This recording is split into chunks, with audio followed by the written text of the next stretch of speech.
जो था, जो है और जो आने वाला है, यीशु मसीह के नाम से शालोम। प्रभु जो था, जो है और जो आने वाले हैं, और वही अल्फ़ा और ओमेगा हैं, और वही आदि और अंत हैं।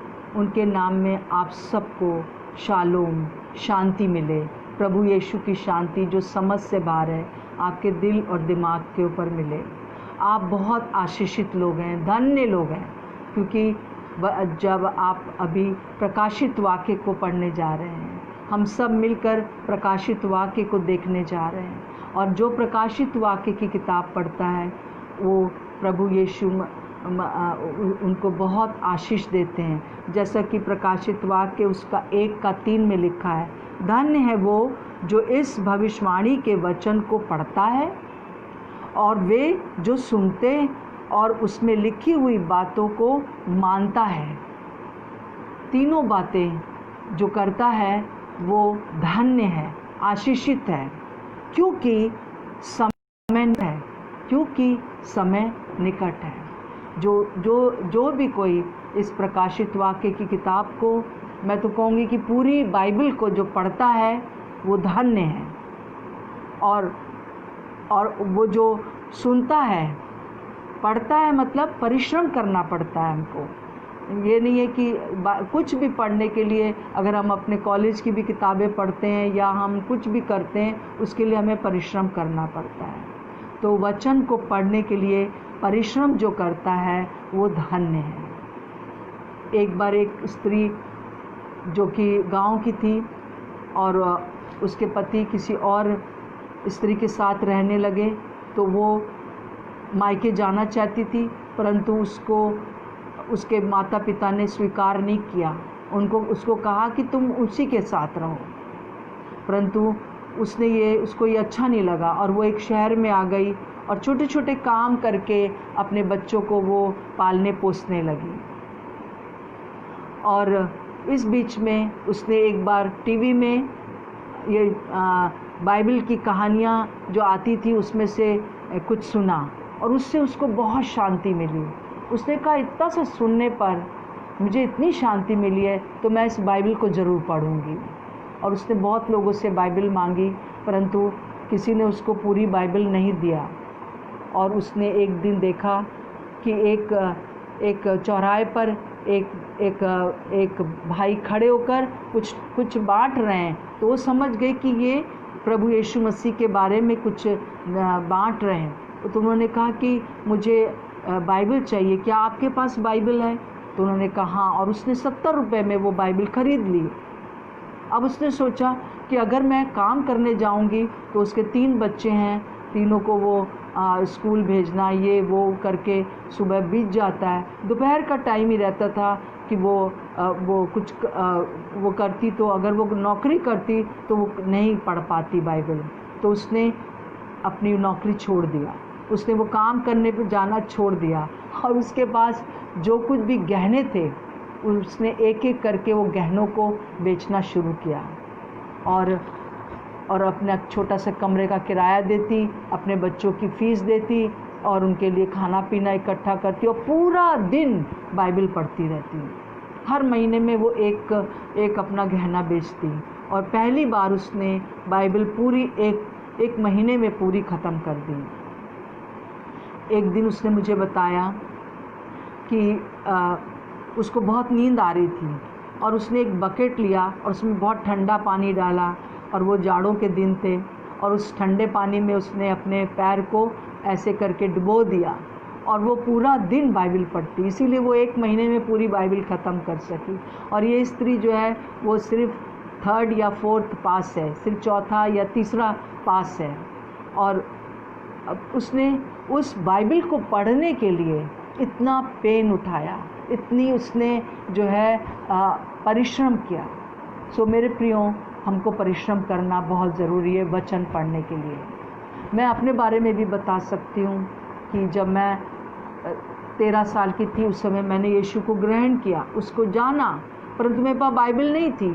तो मेरे हॉस्टल में, मेरे स्कूल में जो लड़कियां थीं, जो ईसाई लड़कियां थीं, उनसे मैं बाइबल ले लेके पढ़ने लगी और रोज़ रात में मैं उनसे बाइबल ले लेती थी, ताकि जो है वो मैं सुबह उठ के 3 बजे, और वो भी बाथरूम में बैठकर 3 से लेकर 6 बजे तक बाइबल पढ़ती थी। और मैं जानती हूँ कि जो कोई भी इस वचन को पढ़ने के लिए परिश्रम करता है, त्याग करता है, वो धन्य है।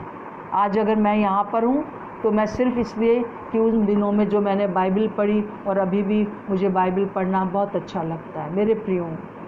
और ख़ास तौर से ये जो बाइबल जो प्रकाशित वाक्य की किताब है, उसके लिए विशेष रूप से यहाँ लिखा है, जो इस भविष्यवाणी के वचन को पढ़ता है, परिश्रम करना पड़ेगा आपको। और जब हम परिश्रम करेंगे, और दूसरी बात जो सुनता है, सुनता मतलब समझता है। जब हम पढ़ेंगे नहीं तो हम कैसे समझेंगे? जैसे एग्ज़ाम में हम लोग क्या करते हैं, क्या अब जब हम पढ़ते थे या अभी पढ़ते हैं तो क्या करते हैं, हम लोग पहले मैम पढ़ाती हैं, फिर हम घर पे आके पढ़ते हैं, फिर उसके बाद हम उसके नोट्स बनाते हैं, फिर उसके बाद हम फिर एग्ज़ाम की तैयारी करते हैं, और कई बार हम पढ़ते हैं, और आखिरी दिन जिस दिन एग्ज़ाम होता है उस दिन और भी ज़्यादा पूरी रात पढ़ते हैं और उसको समझ जाते हैं, क्योंकि जब हम पढ़ेंगे तभी हमें समझ में आएगा। और दूसरे धन्य वे लोग हैं, आशीषित हैं वे लोग जो इस किताब को मानते हैं, मतलब विश्वास करते हैं। तो एक जैसे सीढ़ी बात है, पहली सीढ़ी है पढ़ना, परिश्रम करना, और दूसरी सीढ़ी है उसको समझना, और जब समझ लेते हैं, मान लेते हैं, तो उसको मानना बहुत ज़रूरी है, उस पर विश्वास करते हैं। मेरे प्रियो, यदि आप इस चीज़ के ऊपर तीनों बातों को आपके जीवन में, और प्रकाशित वाक्य आप पढ़ रहे हैं, तो एक और बात इस वचन में लिखी हुई है, क्योंकि समय निकट है। क्योंकि समय निकट है, इसलिए हमको इस वचन को पढ़ना है, और बहुत मेहनत से पढ़ना है। और दूसरा, हमको इसको समझना है, मानना है, और हमको उसको जो है पूरी तरह से हम उसको हमको करना है, हमको उस पर विश्वास करना है। मेरे प्रियो, प्रभु हमसे ये चाहता है, क्योंकि समय निकट है। ये जो भविष्यवाणी की किताब है, प्रकाशित वाक्य, वो उसका लेखक जो है वो यूहन्ना है, और यूहन्ना जो है वो उन 12 चेलों में से यीशु मसीह के थे, जो कि उनके साथ 3.5 साल तक रहे। और जब वो ये किताब को लिख रहे हैं तो उनकी उम्र 95 ईयर्स है, 95 साल की है। और उस समय यीशु को 65 साल 65 ईयर्स हो गए थे यीशु मसीह को गए हुए, और ये उस समय 95 ईयर्स के यूहन्ना था। और इसमें बहुत सताव था, बहुत ज़्यादा, बहुत कलीसिया सताई जा रही थी, चर्च सताया जा रहा था। 12 में से 11 चेलों को मार दिया गया था, घात किया गया था, किसी को तलवार से, तो किसी को ऊंचे पहाड़ी पर से गिरा कर, तो किसी को उल्टा क्रूस के ऊपर लटका कर, पतरस को जैसे हम सुनते हैं। तो हम देखते हैं कि इस प्रकार से बहुत कष्टों के साथ वो समय बीत रहा था। और यूहन्ना भी जो था बहुत सताया जा रहा था, और कई बार उसको मारने के लिए पूरा कोशिश किया गया, पर पता नहीं, पर परमेश्वर उसको बचा लेता था, और लोग परेशान हो गए, उसको मार नहीं पा रहे थे। इसलिए उन दिनों में काला पानी की सज़ा होती थी, तो उन्होंने उसको काला पानी की सज़ा दे दिया। एक पतमुस नाम का टापू था, और अभी भी है, और उस पर जो है उसको भेज दिया गया, जहाँ पर काला पानी की सज़ा जिसे हम लोग कहते हैं। और वहाँ पर एक दिन, वो प्रभु का दिन था, और वो एक स्वर्गदूत ने उसको दर्शन दिया, और स्वर्गदूत ने उसको ये सारी पुस्तक जो है दर्शन के द्वारा दर्शन दिखाया, और कहा कि एक एक बात तो इसको लिख लेना। और उसने पूरी तरह से, हम देखते हैं कि ये उस समय लिखी गई। अब ये प्रश्न उठता है कि इसको लिखने का उद्देश्य क्या था, क्यों इस भविष्यवाणी की किताब को या प्रकाशित वाक्य को लिखा गया। जैसा कि हमने अभी पढ़ा था, उसमें और ज़्यादा हम पढ़ेंगे। प्रकाशित वाक्य 1 का पहले पद से मैं आपके सामने पढ़ रही हूँ। यीशु मसीह का प्रकाशित वाक्य जो उसे परमेश्वर ने इसलिए दिया कि अपने दासों को वे बातें जिनका शीघ्र होना अवश्य है दिखाए। और उसने अपने स्वर्गदूत को भेजकर उसके द्वारा अपने दास यूहन्ना को बताया, जिसने परमेश्वर के वचन और यीशु मसीह की गवाही अर्थात जो कुछ उसने देखा था उसकी गवाही दी। सब कुछ उसने दिखाया, दर्शन दिखाए इसी स्वर्गदूत ने। धन्य है वे जो इस भविष्यवाणी के वचन को पढ़ता है और वे जो उसको सुनते हैं और उसमें लिखी हुई बातों को मानते हैं, क्योंकि समय निकट है। क्योंकि समय निकट है। यहाँ पर बहुत इस चीज़ को हम देख सकते हैं, क्योंकि समय निकट था इसलिए इस बात को उसको बताना ज़रूरी था। और स्वर्गदूत ने ये सारी बातें उसको दिखाई यूहन्ना को, और उसने सारी बातों को लिखा जो हमारे सामने है। अब प्रश्न ये होता है कि समय निकट है, ये क्या समय है? कौन से समय? कौन से समय जो कि निकट है? ये समय पूरी बाइबल इसी के ऊपर आधारित, पूरा प्रकाशित वाक्य यही 7 समयों पर आधारित है। अगर ये 7 समय आपको समझ में आ जाएंगे तो आप प्रकाशित वाक्य को बहुत अच्छे से समझ पाएंगे।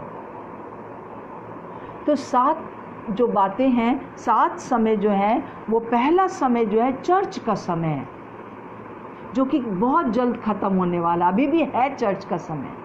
और ये चर्च या ये कलीसिया का समय कब आरंभ हुआ?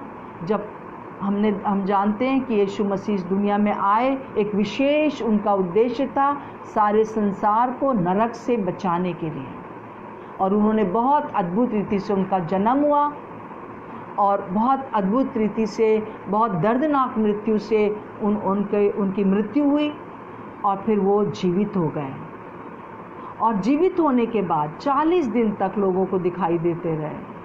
और 40वें दिन वो उन्होंने जैतून के पहाड़ पर करीब 500 लोगों के सामने वो स्वर्गारोहण हो गया उनका।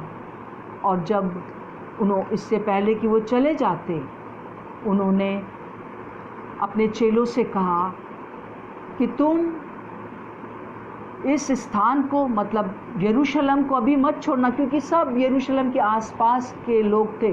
यरूशलेम को मत छोड़ना, परंतु यहीं रहना और यहाँ से मत जाना, क्योंकि पवित्र आत्मा जिसको कि परमेश्वर भेजने पर है वो आएगा, उससे तुम भर जाओगे। और फिर उसके बाद तुम सारे यरूशलेम में, सारे यहूदिया में और सारे सामरिया में और दुनिया के अंत तक, मतलब एक एक कोने कोने तक तुम जो हो तुम गवाह हो जाओगे मेरे। और वैसे ही हुआ। हम देखते हैं कि जब वो लोग, उन्होंने उस बात का कहना माना, क्योंकि सुना, प्रभु ने जब जाते समय जो कहा सुना और माना, उसमें 500 लोग थे, परंतु ये 120 लोगों ने इस कहना को माना, उसको आज्ञा को माना और वहीं यरूशलेम में रहे एक जगह के ऊपर। और मुझे नहीं मालूम कि 10 दिन तक क्या कर रहे थे, पर हम देखते हैं कि वो लोग आराधना करते होंगे, वो बहुत से उन बातों को, वचनों को दोहराते होंगे जो यीशु मसीह ने कहे हैं या जो पुराने नियम में लिखे हुए हैं, और बहुत से गवाहियों को देते होंगे। और 10वें दिन, यीशु मसीह के जाने के 10वें दिन के बाद ये कहना मानते रहे। इसीलिए 500 में से छट कर 120 लोग रह गए थे। और ये सब यहूदी लोग थे, ये वो यहूदी लोग थे जो यीशु मसीह के चेले बन गए थे। और उस समय पवित्र आत्मा उतरा। और हम इसको प्रेरितों के काम उसका 2 अध्याय और उसके पहले पद से देखते हैं कि जब पवित्र आत्मा उतरा तो उस समय वो पर्व का समय था। और यहूदी लोग उस समय सब लोग यरूशलेम जाया करते थे। और बहुत से विभिन्न जगहों पे जो लोग यहूदी लोग रहते थे, दूसरे दूसरे देशों में दूसरी दूसरी भाषा बोलने लगे थे, और वो सब के सब इस जगह पर थे। और जब ये पवित्र आत्मा उतरा तो सब अन्य अन्य भाषा में बोलने लगे, और वो अपनी अपनी भाषा को सुन रहे थे, और वहाँ पर एक बड़ी भीड़ हो गई। और उन सब ने कहा, अरे ये तो हमारी भाषा बोल रहे हैं, अरे ये तो हमारी भाषा बोल रहे हैं, ये परमेश्वर के बड़े बड़े कामों की चर्चा कर रहे हैं, ये भविष्यवाणी कर रहे हैं, ये क्या हो रहा है। और कई लोगों ने इन सब बातों को जब सुना तो उन्होंने जो था पहले समझा नहीं, परंतु जब पतरस ने खड़े होकर भाषण देना शुरू किया, पतरस ने बताना शुरू किया, तो वहाँ पर बहुत से वहीं पर जो लोग आए हुए थे विभिन्न देशों से, यहूदी लोग, उन लोगों ने प्रभु यीशु मसीह को ग्रहण किया। और उसी दिन 3000 के लगभग लोग प्रभु को जान गए यहूदियों में से। और ये जब वापस गए तो इन लोगों ने जो है अपनी अपनी जगह के ऊपर प्रचार किया। इस प्रकार से ये कलीसिया का आरंभ हुआ, एक ही दिन में, पेंतिकुस्त के दिन, और एक ही समूह के द्वारा, ये 120 यहूदियों के द्वारा जो यीशु मसीह के पास आ गए थे, और एक ही स्थान में यरूशलेम से पूरे संसार में प्रभु ने बहुत एक्यूरेट समय रखा। फिर एक ही भाषण के द्वारा, केवल एक भाषण के द्वारा, जो कि एक मछुआरा, अनपढ़, बिल्कुल जिसको कुछ भी नहीं मालूम था, 3 बार प्रभु का इनकार कर चुका था, परंतु उस भाषण के द्वारा उनके जीवन में कार्य हुआ। और ये सिर्फ एक ही पवित्र आत्मा के द्वारा हुआ, होली स्पिरिट के द्वारा हुआ। I love you Holi spirit, कि आप कैसे काम करते हैं, प्रभु का धन्यवाद हो। इस प्रकार से जो है कलीसिया का आरंभ हुआ। ये कलीसिया का समय था। अब ये कलीसिया का समय अभी भी चल रहा है जब तक कि दूसरा समय ना आ जाए। अब दूसरा समय जो है वो रैप्चर का समय, जो मैं आपको पूरा पिछले दिनों बताती आई हूँ। इस समय मैंने जैसे आपको बताया, पहला थिस्सलुनीकियों 4 का 16-17 में, पहला कुरिन्थियों 15 का 91 और 92 में, कि किस प्रकार से जो है वो कलीसिया का रैप्चर का बात कही गई है, कि लोग प्रभु के साथ बादलों पर मिलेंगे और वो प्रभु उनको अपने साथ ले जाएगा और वो स्वर्ग में रहेंगे प्रभु के साथ। परंतु ऐसा लगता है पूरे वचनों को पढ़ने के द्वारा, ख़ास तौर से जैसे मत्ती 25 का 1 से 13 में लिखा है कि 10 कुंवारियाँ थीं, 5 जो है छूट गई और 5 दूल्हे के साथ चली गई। ऐसा लगता है कि उस समय का जो कलीसिया, जिस समय प्रभु आएगा तो आधा कलीसिया छूट जाएगी, आधे लोग जो तैयार नहीं है वो छूट जाएंगे। और उसके बाद भी जो लोग प्रभु को जानेंगे, जिनको हमने बता रखा है और वो अभी नहीं समझ रहे हैं, पर उस समय समझेंगे और यीशु मसीह को अपना मुक्तिदाता, उद्धारकर्ता करके ग्रहण करेंगे और वो बच जाएंगे। सो हम देखते हैं कि ये समय निकट है, जैसा कि यूहन्ना कह रहा है कि क्योंकि समय निकट है, क्योंकि समय निकट है, ये रैप्चर का समय निकट है, ये कलीसिया का समय ख़त्म होने का बहुत जल्द समय आने वाला है। जबकि कलीसिया का समय ख़त्म हो जाएगा, कलीसिया यहाँ से चली जाएगी, मतलब चर्च यहाँ से चला जाएगा, प्रभु को मानने वाले लोग यहाँ से चले जाएंगे। और तीसरा जो समय है जो निकट है वो है सताव का। जैसे ही कलीसिया चली जाएगी, यहाँ पर 7 साल का जो है, जो इस किताब में लिखा हुआ है प्रकाशित वाक्य में, 7 साल का सताव आएगा, 3.5 साल का। पहले 3.5 साल में जो शैतान होगा या जो क्रिस्ट विरोधी होगा, वो जो है लोगों को बहुत प्यारी तरीके से अपनी तरफ करेगा, वो एकता की बात करेगा। यहाँ पर उस समय झूठी शांति का समय होगा, वो झूठी शांति का समय होगा। और ये 3.5 साल तक वो ये कोशिश करेगा कि लोग उस पर विश्वास कर लें, और वो एक ही करेंसी, एक ही गवर्नमेंट और एक ही रिलीजन को कहेगा कि मतलब एक पूरे संसार में एक ही पैसा, पूरे संसार में एक ही सरकार, पूरे संसार में एक ही धर्म, कि वो उनको बताएगा। देखो यही सब की वजह से जो है हम लोग के बीच में इतनी गड़बड़ी है। हम एक हो जाएंगे और पहले पहले उनको बहुत अच्छा लगेगा, वो बड़ी शांति की बातें करेगा, परंतु सताव उस समय उनके ऊपर होगा जो उसकी बातों को नहीं मानेंगे, क्योंकि जिन्होंने वचन को सुन रखा है वो उसकी बात को जब नहीं मानेंगे तो उसके ऊपर सताव होगा, परंतु बाकी लोग उसके बहकावे में आ जाएंगे। और इस प्रकार से उस समय वो पूरा कोशिश करेगा कि वो उसका एक ही गवर्नमेंट हो जाए, एक ही जो है पैसा रहे, पूरी दुनिया में एक ही तरह का पैसा हो और एक ही प्रकार से एक ही धर्म माना जाए, एक ही ईश्वर को माना जाए, और लोग इसमें एग्री करने लगेंगे। पर जो एग्री नहीं करेंगे वो सताए जाएंगे। और फिर 3.5 साल का जो समय होगा, इस 7 साल के 3.5 साल का जो बाद का समय होगा, वो ख्रीष्ट विरोधी जो है बड़ी चालाकी से जब सब कुछ कर लेगा, अपने आप को प्रकट करेगा, और फिर बहुत सताव होगा, बहुत सताव होगा, बहुत परेशानियां आएंगी, विशेष रूप से उनके ऊपर जो यहाँ रह जाएंगे, जो रैप्चर के समय यहाँ रह जाएंगे, जो उसकी बात को नहीं मानेंगे। और ये उसका तो सताव चलेगा ही, परंतु साथ साथ में परमेश्वर का भी न्याय होगा। परमेश्वर भी जो है उस समय जो है महाक्लेश का समय उस समय हो जाएगा, महाक्लेश का समय होगा।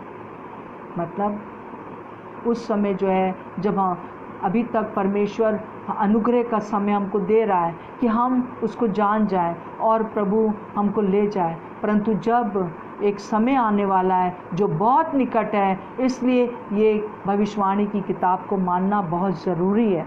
और उस समय जो विपत्तियां आएंगी, और ये विपत्तियां जो है इस प्रकाशित वाक्य में हम देखेंगे, आने वाले दिनों में हम एक एक चीज़ को और भी देखेंगे गहराई से, कि वो मोहरों के रूप में और तुरही के रूप में और 7 कटोरों के रूप में, 7 मोहरें, 7 तुरही और 7 कटोरे, इनको हम आने वाले दिनों में और अच्छे से देखेंगे।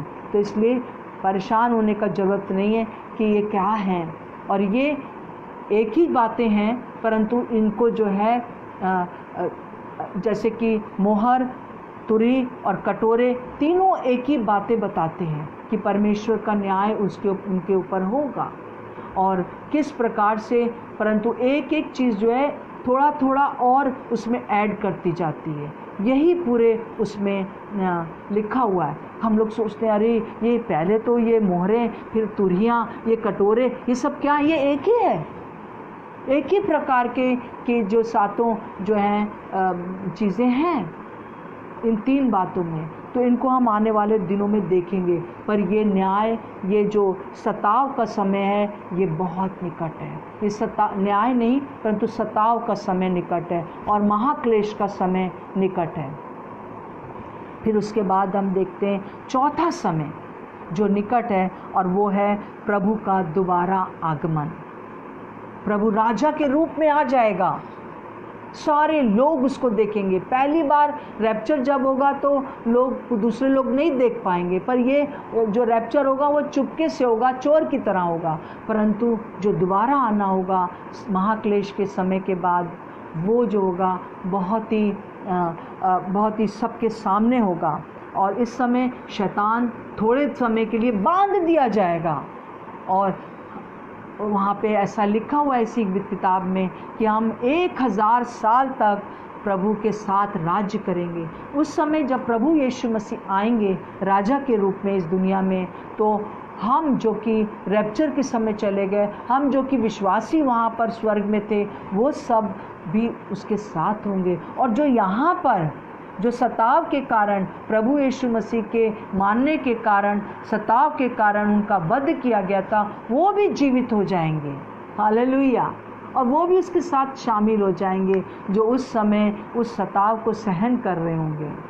उनके लिए सताव का अंत हो जाएगा। और हम देखते हैं कि इस प्रकार से ये समय बहुत निकट है, यीशु मसीह का दोबारा आगमन, वो पूरी तरह से पृथ्वी पर आएगा और हम उसके साथ 1000 साल तक राज्य करेंगे। ये इस पुस्तक में निहित है, ये प्रकाशित वाक्य में। और 5वां जो समय है वो भी बहुत निकट है। शैतान थोड़ी देर के लिए खोल दिया जाएगा, फिर से थोड़ी देर के लिए खोल दिया जाएगा, और वो फिर लोगों को, जो बचे हुए लोग हैं, उनको बहकाने की कोशिश करेगा और बहुत से लोग बहक जाएंगे। इसलिए बार बार इस पूरी किताब में प्रकाशित वाक्य में आया है, जो तुम्हारे पास है उसे थामे रहो, जो अंत तक धीरज धरेगा उसी का उद्धार होगा, जो अंत तक धीरज धरेगा उसी का उद्धार होगा। थोड़े समय के लिए उसको फिर खोला जाएगा, पर हालेलुया, फिर उसके बाद उसका न्याय होगा। और ये जो छठा समय है, ये जो है वो सफ़ेद न्याय सिंहासन का समय है। सफ़ेद सिंहासन जो कि न्याय का सिंहासन है, उसका समय है। प्रभु यीशु मसीह न्याय करेंगे। किसका न्याय करेंगे? सबसे पहले तो शैतान और उसके साथ दुष्ट आत्माएं हैं, उसको नरक में डाल देंगे हमेशा के लिए। कभी भी इस प्रकार से जो आजकल होता है नहीं होगा, वो हमेशा के लिए नरक में चला जाएगा। और दूसरा, वो सब लोग का भी न्याय होगा जो दूसरे लोग हैं जिन्होंने यीशु मसीह को नहीं माना, चाहे उस समय, चाहे इस समय, चाहे कभी भी, और उनका भी न्याय होगा। और ये न्याय का समय होगा। और उसके बाद जो है 7वां समय आ जाएगा। 7वां समय जो है वो नया आकाश और नई पृथ्वी होगी, और नए रूप से सब कुछ होगा, नया यरूशलेम जैसे हो जाएगा। और इसी पृथ्वी, हम देखते हैं कि इस प्रकार से प्रभु जो है वो यहाँ पर एक नया जो स्वर्ग में जो यरूशलेम है वो खुल जाएगा। Hallelujah, hallelujah. और हमेशा हमेशा हम उसके साथ रहेंगे। मेरे प्रियो, ये 7 समय निकट है। मैंने बताया है चर्च का समय, पहली बात, रैप्चर का समय, सताव का समय, और प्रभु यीशु का दूसरा आगमन का समय, शैतान को थोड़ी देर के लिए खोले जाने का समय निकट है। सब चीज़ें निकट होंगी, फटाफट होंगी। और न्याय का समय निकट है। कई बार लोग कहते हैं ये प्रभु न्याय क्यों नहीं करते हैं? वो इसलिए क्योंकि वो वेट करते हैं कि आप प्रभु पास आ जाओ, उसकी निकटता में आ जाओ, ताकि उसके साथ हमेशा के लिए रहने के लिए तैयार हो जाओ। और फिर उसके बाद जो है 7वां समय मैंने बताया, नया आकाश और नया पृथ्वी होगी। मेरे प्रियो, ये एक चीज़ है कि कई बार लोग कहते हैं ये किताब बहुत कठिन है, हमको समझ नहीं आती है। तो मैं आपको थोड़ी सी बातें बताना चाहती हूँ आज पहले दिन, कि क्यों हमको समझ नहीं आती किताब। पहली बात, ये एक सांकेतिक भाषा में लिखी गई है। 7 मोहरें, 7 आँखें और बहुत सी चीज़ें, तुरियाँ, ये वो बहुत सी चीज़ें इसमें सांकेतिक भाषा में लिखी। और उस समय के लोग ये सांकेतिक भाषा को जानते थे, तो उनके लिए ये ज़्यादा कठिन नहीं थी।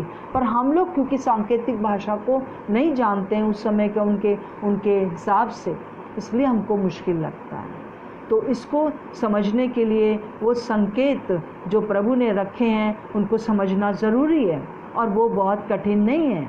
हम आपके साथ एक एक चीज़ लेंगे ताकि हमको सब कुछ समझ में आ जाए कि सांकेतिक भाषा में क्या मतलब है, और प्रभु हमारी सहायता करें। जस्ट रिलैक्स और रोज़ प्रार्थना करें कि प्रभु आपको ज्ञान और प्रकाशन का आत्मा दे, आपके मन की आंखें ज्योतिर्मय हो जाए कि आप इस रेवलेशन को समझ सकें मेरे प्रियो। और दूसरी बात जो कि इस किताब में कठिन है वो है लेखक जो है, जो यूहन्ना है, कभी उसको जो स्वर्गदूत उसके साथ बातें कर रहा है, कभी उसको स्वर्ग ले जाता है और वहाँ पर स्वर्ग की बातें, स्वर्ग का में जो हो रहा है उसको दिखाता है, जो आराधना हो रही है वो दिखाता है, फिर उसको नीचे ले आता है पृथ्वी पर क्या हो रहा है, तुरियाँ फूकी जा रही हैं, कटोरे उंडेले जा रहे हैं और फिर ये सब बातें हो रही हैं, वो सब बातें दिखाता है उसको। तो इसलिए भी कई लोग कंफ्यूज हो जाते हैं कि कभी स्वर्ग में तो कभी पृथ्वी पर, कभी पृथ्वी पर तो कभी स्वर्ग में। परंतु आने वाले दिनों में हर एक चैप्टर प्रभु आपके सामने ज़रूर से प्रकट करेगा।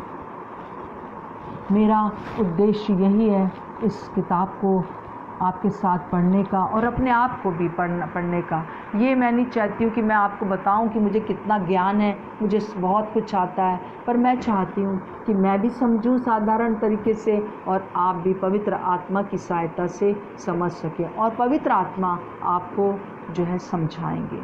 और एक पहली बात मैंने बताया, सांकेतिक भाषा में इसलिए कठिन लगता है और लेखक कभी स्वर्ग में है कभी पृथ्वी पर है, इसलिए कठिन लगता है, समझ नहीं आता है। और तीसरी बात है, महाक्लेश के समय जो है जिन बातों को कहा गया वो दोहराया गया है। एक्चुअली में अगर आप पढ़ें तो पहले अध्याय से, प्रकाशित वाक्य के पहले अध्याय से 11वें अध्याय तक पूरा प्रकाशित वाक्य खत्म हो जाता है। अगर आप इस प्रकार से पढ़ें तो पहले अध्याय से 11वें अध्याय तक सब खत्म हो जाता है। अगर आप लिख रहे हो तो आप लिख लो ताकि आप इस पूरे हफ्ते पढ़ सको, इनको दोहरा सको। और फिर उसके बाद जो है जो मोहरें दिखाई गई हैं, है ना, जो उसमें मोहरों का समय, ये परमेश्वर के न्याय क्या बातें हैं बस। और उसमें ये मोहरों के बातें बताई गई है कि कैसे मोहर खोली गई और नीचे जो है ये हुआ वो हुआ, बहुत सी बातें हुई जो कि हम देखेंगे आने वाले दिनों में। तो 7 मोहरें जो हैं वो 6ठे अध्याय में और 8 के 1 से 5 अध्याय में ये मोहरों के बारे में है। अगर आप पढ़ेंगे तो आपको समझ में आ जाएगा। 7 मोहरें हैं जो 6ठे अध्याय में और 8 का 1 से 5 में मोहरों के बारे में है। फिर उसके बाद जो है 7 तुरियाँ, ये भी सेम बातें हैं परंतु थोड़ा उसमें और आगे बढ़ा कर बताया गया है, कुछ और ऐड कर दिया गया है, परंतु है वही मैसेज। और ये जो है तुरियाँ हैं उसको आप लिख लीजिए अगर आप लिख रहे हैं। 8 का 6 से पूरे 9वें अध्याय तक, 8 का 6 से पूरे 9वें अध्याय तक है। और 11 का जो है वो 15 से 19 तक पूरा उसका वर्णन लिखा हुआ है। ये तुरियों के बारे में है। फिर 7 कटोरे, जो 7 कटोरे हैं वो भी सेम बात बता रहे हैं कि प्रभु के न्याय के बारे में बता रहे हैं और वो पूरे 16 अध्याय में है, 16वें अध्याय में है। अगर आपने नहीं लिख पाए हैं तो आप लिख लीजिए। 7 मोहरें जो हैं वो 6 अध्याय और 8 का 1 से 5 तक है और 7 तुरियाँ 8 का 6 से पूरे 9वें अध्याय तक है। और फिर उसके बाद 11 का 15 से 19 तक के बीच में पूरा प्रकाशित वाक्य लिखा गया और उसको बाद में बताया गया है 21वें और 20वें अध्याय में दोबारा उसको बातों को बताया गया, पूरी तरह से एक्सप्लेन किया गया है। और 7 कटोरे जो हैं वो 16वें अध्याय में है। अगर आप इनको पढ़ेंगे आपको समझ में आ जाएगा। इसलिए जो है ये किताब कठिन लगती है क्योंकि एक ही चीज़ को 3 बार बताया गया है, 3 विभिन्न बातों को लेकर बताया गया। पहले मोहरों को लेकर बताया गया, फिर तुरियों को लेकर बताया गया, फिर कटोरों को लेकर बताया गया। फिर उसके बाद चौथी बात जो कि हमको इसलिए कठिन लगती है क्योंकि बीच में जो है वो शैतान के बारे में, उसके कार्य के बारे में बताया गया है। मतलब कि जैसे कि हम देखते हैं, अगर आप लिख रहे हैं तो लिख लीजिए 12 और 13 अध्याय में और 17 और 18 अध्याय में ये शैतान का और शैतान के कार्य के बारे में बताया गया है। तो इसलिए हमको कन्फ्यूज़न हो जाता है, हमको समझ नहीं आता है कि कभी जो है यूहन्ना जो है कभी वो प्रभु के न्याय के बारे में बता रहा है, फिर शैतान के बारे में बता रहा है, फिर यीशु के बारे में बता रहा है, तो बीच बीच में प्रथम आगमन के बारे में, द्वितीय आगमन के बारे में बता रहा है। फिर ये सारी बातें लोगों को, हम लोग को वो थोड़ा सा हम लोग को समझ में मुश्किल हो रहा है। परंतु अगर जो मैंने आपको बताया, अगर आप सिस्टमैटिक इसको लेंगे तो आपको बहुत समझ में आएगा। फिर उसके बाद कुछ बीच में दर्शन है, कुछ दर्शन बीच में है, कुछ चीज़ें जैसा लगता है कि आउट ऑफ कॉन्टेक्स्ट हैं, परंतु ऐसा नहीं है। बाइबल में जो लिखा है वो बिल्कुल एक्यूरेट लिखा है। बाइबल में जो लिखा है वो किसी मकसद से लिखा है, परंतु उसको हमको, इस किताब को, इसलिए हमको यूहन्ना के जैसे पत्री पढ़ते हैं, यूहन्ना के गॉस्पेल पढ़ते हैं, मत्ती का पढ़ते हैं, कुछ भी पढ़ते हैं, वो आसान लगता है पढ़ना, खटाखट पढ़ते जाओ, स्टोरी की तरह हमको समझ में आता है। परंतु ये किताब इसलिए नहीं हमको समझ में आती कि हम जो हैं इसको जो है कुछ बीच बीच में दर्शन है, वो हम सोचते हैं ये क्यों आ गए। सो मेरे प्रियो, हम अगर इसको अच्छे से स्टडी करना चाहते हैं तो जो मैं आपको बता रही हूँ उसको आपको करना ज़रूरी है। जितनी बार इसको पढ़ेंगे आप, उतनी बार जो है आपको एक बहुत सुंदर तरीके से समझ में आता जाएगा। परंतु मेहनत करना होगा, है ना, मेहनत करना होगा, सैक्रिफाइस करना होगा। अगर नींद आती है तो पहले खाना ना खाएं, है ना। तो इस प्रकार से आपको इस वचन को लेके बैठना है। मैंने आपको बताया कि किस प्रकार से ये 7 जो प्रभु ने, जो स्वर्गदूत ने कहा उसको, और उसने सब लिखा, और उसने लिखा है कि ये पुस्तक इसलिए लिखी गई है क्योंकि समय निकट है। ये कैसा समय है? पहला कलीसिया का समय, दूसरा रैप्चर का समय, तीसरा सताव का समय, चौथा हम देखते हैं कि किस प्रकार से प्रभु यीशु मसीह के आगमन का समय है, फिर पांचवा हम देखते हैं कि किस प्रकार से शैतान को थोड़ी देर के लिए खोलने का समय है, क्योंकि जब प्रभु आगमन होगा, यहाँ पर आएगा तो उसको बांध दिया जाएगा, और वो तभी भी जो है वो लोगों को बहका ले जाएगा, और जो बहकने का जो अंदर की स्पिरिट है उसके द्वारा वो बहक जाएंगे। परंतु अंत में जो होगा वो सफ़ेद सिंहासन का न्याय होगा। उस दुष्ट को जो है पूरी तरह से प्रभु हरा देगा, और उसको नरक में डाल दिया जाएगा। उसके साथ में उसके साथ उसकी दुष्ट आत्माओं को, जो कि संसार भर में भ्रम फैलाती, परेशान करती हैं, और फिर उसके बाद जो है एक सब और लोगों का भी न्याय होगा, मनुष्यों का भी न्याय होगा, जो कि प्रभु के हैं और जो प्रभु के नहीं हैं। और उसके बाद जो है 7वां समय जो निकट है वो ये है कि नया आकाश और नई पृथ्वी होगी, जहाँ कोई रोना नहीं होगा, जहाँ कोई बीमारी नहीं होगी। हम सदा सर्वदा अपने यीशु के साथ रहेंगे। हालेलुया, हालेलुया मेरे प्रियो, हालेलुया। प्रभु का आना बहुत निकट है, और ये सारी चीज़ें जो है मैं YouTube पर भी डाल रही हूँ, आप ज़रूर उसको उसमें से देख सकते हैं। सब्सक्राइब कर दीजिए ताकि आपको जो है ये आसानी से और भी पता चलता जाए कि रोज़ ब रोज़ क्या हो रहा है। और मैं हर सैटरडे को आपको इस किताब के बारे में और बताती रहूँगी, परंतु शर्त ये है, अगर आप चाहते हैं तो आपको थोड़ा मेहनत करना होगा, थोड़ा नहीं बहुत मेहनत करना होगा।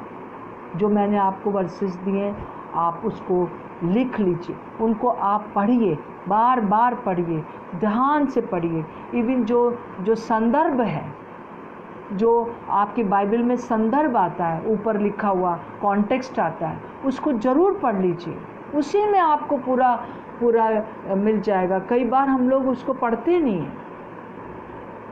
और प्रभु आपकी सहायता करे, और परमेश्वर मेरी भी सहायता करे, होली स्पिरिट मेरी भी सहायता करे कि मैं इस किताब को आपके सामने बड़े विश्वास योग्यता के साथ बता सकूं। और मैं सचमुच में धन्यवाद देती हूं कि पवित्र आत्मा ने मेरी सहायता किया है, और भी लोग हैं जिन्होंने मेरी सहायता किया है, उनके लिए भी मैं प्रभु को धन्यवाद देती हूँ। और मैं फिर भी यही कहती हूँ कि आप भी प्रार्थना करें और प्रभु आपकी सहायता करेगा। मेरे प्रियो, समय निकट है।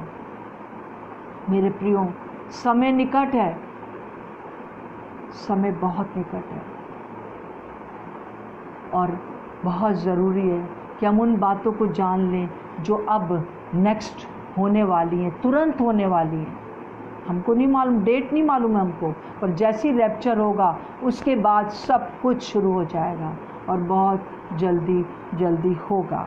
तो हम इस समय प्रभु के साथ समय बिताएं, निकटता में रहें। अगर आप कुछ चाहते हैं पूछना तो आप पूछ सकते हैं। और आइए, मैं आपके साथ प्रार्थना करना चाहती हूँ। अपने उस पिता परमेश्वर को धन्यवाद देना चाहती हूँ, उस रेवलेशन के लिए धन्यवाद देना चाहती हूँ, इस प्रकाशित वाक्य के लिए धन्यवाद देना चाहती हूँ जो कि हमको तैयार कर देता है। घबराएं नहीं। अगर आपने यीशु मसीह को जान लिया है, कई बार लोग कह रहे हैं कि हमको तो बड़ा डर लग रहा है, कहीं ऐसा ना हो कि हम छूट जाएं। ना ना ना, प्रभु तो अधिक से अधिक लोगों को ले जाना चाहता है, अधिक से अधिक, अधिक से अधिक। आपको क्यों छोड़ देगा? अगर आपके हृदय के अंदर ये बात है तो आइए, जब प्रभु का आना निकट है तो इन बातों को हम, दूसरी सारी बातों को थोड़ा रख दें। जैसे कि हम अभी देख रहे हैं कि ये बीमारी की वजह से जो हमारे लिए सब कुछ बंद हुआ है, वो प्रभु ने सारी दुनिया को हिला दिया है। और प्रभु चाहते हैं, पवित्र आत्मा चाहते हैं कि हम इस समय बैठ जाएं और उन बातों को स्मरण करें जो वचन में लिखी हैं, जिनका होना निकट है। आइए प्रार्थना करेंगे। प्रभु यीशु मसीह, इस समय हम चाहते हैं प्रभु जी, आप चाहते हैं प्रभु जी कि आप समझदार कुंवारियों के समान अधिक से अधिक लोगों को उस रैप्चर के समय ले जाएं। उस आपके, जब आप बादलों पर आएँ तो हमें ले जाएं, हमें ये सताव ना सहना पड़े, ये सारी बातें हमें सहना ना पड़े। परंतु प्रभु, हम आपको धन्यवाद देते हैं इस समय कि आपने उनके लिए भी समय रखा है जो लोग यहाँ छूट जाएंगे वो, परंतु उनको उस समय अपना लहू बहाना पड़ेगा। अभी हम यीशु के लहू के कारण हम उस स्वर्ग में प्रवेश कर सकते हैं, परंतु जब प्रभु आकर लोगों को ले जाएगा उस समय हमको अपना लहू बहाना पड़ेगा, सताव को सहना पड़ेगा। क्योंकि प्रभु हमको नहीं चाहता है, इसलिए प्रभु हमसे चाहता है। हम इस समय आपसे पवित्र आत्मा प्रार्थना करते हैं कि आप अपना अनुग्रह करें प्रभु जी, हमारे मन की आंखें ज्योतिर्मय करें, हमें प्रभु जी हम आपके पहचान को समझ सके। प्रभु, आप यहाँ पर क्या कहना चाहते हैं, हम वो धन्य लोगों में हो जाएं जो कि इस किताब को प्रभु जी, इस पुस्तक को, प्रकाशित वाक्य को बहुत ध्यान से पढ़ें, चाहे इसके लिए हमको कितना भी कीमत क्यों ना चुकानी पड़े। और प्रभु, इसको हम मानें, इसको हम समझें सबसे पहले और फिर मानें। हाँ प्रभु जी, हमारी सहायता कर प्रभु जी। और आप कह रहे हैं कि ये काम तुम्हें खुद करना होगा, ये काम तुमको खुद करना होगा, तुम वचन लेके बैठना होगा, बार बार पढ़ना होगा, बार बार पवित्र आत्मा से पूछना होगा, पवित्र आत्मा मेरी सहायता करें। जो आज शुरू किया है इस किताब को हम पूरी तरह से आपके अनुग्रह में होकर हम इसको पूरा कंप्लीट भी कर पाएंगे। और प्रभु, हम आपको धन्यवाद देते हैं होली स्पिरिट कि आप हमारे अंदर हैं, हमारे साथ हैं।